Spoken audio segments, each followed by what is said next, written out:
UGC equity regulation 2026।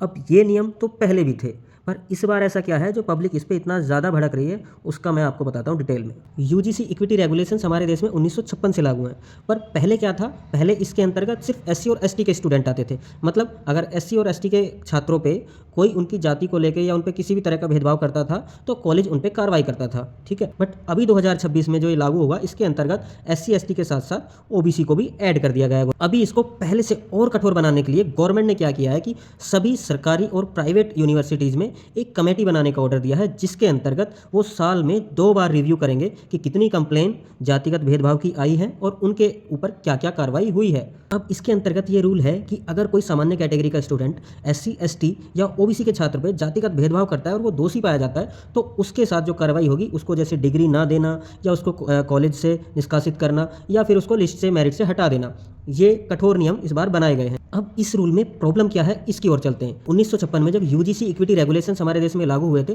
तो वो इसलिए हुए थे क्योंकि उस टाइम पे हमारे देश में जातिगत भेदभाव बहुत ही ज़्यादा था और उस टाइम पे एससी और एसटी के लोग कॉलेज और इस स्कूलों में ज़्यादातर जाते ही नहीं थे, तो सभी लोगों को समान शिक्षा अधिकार मिले, इसी वजह से ये रेगुलेशंस बने थे। अभी जो यूजीसी रेगुलेशंस में चेंजेस हुए हैं, वो इतना कठोर बना दिया है कि अगर एससी एसटी या ओबीसी के छात्र अगर किसी जनरल कैटेगरी के छात्र पे फेक एलिगेशन भी लगा देते हैं, कमेटी के जांच करने के बाद भी अगर वो स्टूडेंट दोषी नहीं पाया जाता है, तो फेक एलिगेशंस लगाने वाले छात्रों पर कोई कार्रवाई नहीं होगी। मतलब इसका मिसयूज होने के चांसेस बहुत ज़्यादा हैं। और ये सिर्फ स्टूडेंट के यहाँ तक ही सीमित नहीं है, ये कॉलेज और यूनिवर्सिटीज़ में स्टाफ के सिलेक्शन पे भी लागू होगा। अगर मैं अपना ओपिनियन बताऊँ तो मेरे हिसाब से तो कास्ट सिस्टम ही गलत है।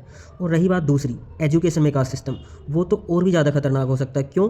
क्योंकि अगर एक स्टूडेंट 100 में से 98 ला के डॉक्टर बन रहा है और दूसरा डॉक्टर 100 में से 40 ला के भी स्टूडेंट बन रहा है, तो अगर हम अपने घर में से किसी को भी डॉक्टर के दिखाने जाएंगे तो हम 100 में से 98 वाले ही डॉक्टर को दिखाना पसंद करेंगे, ना कि 40 वाले को।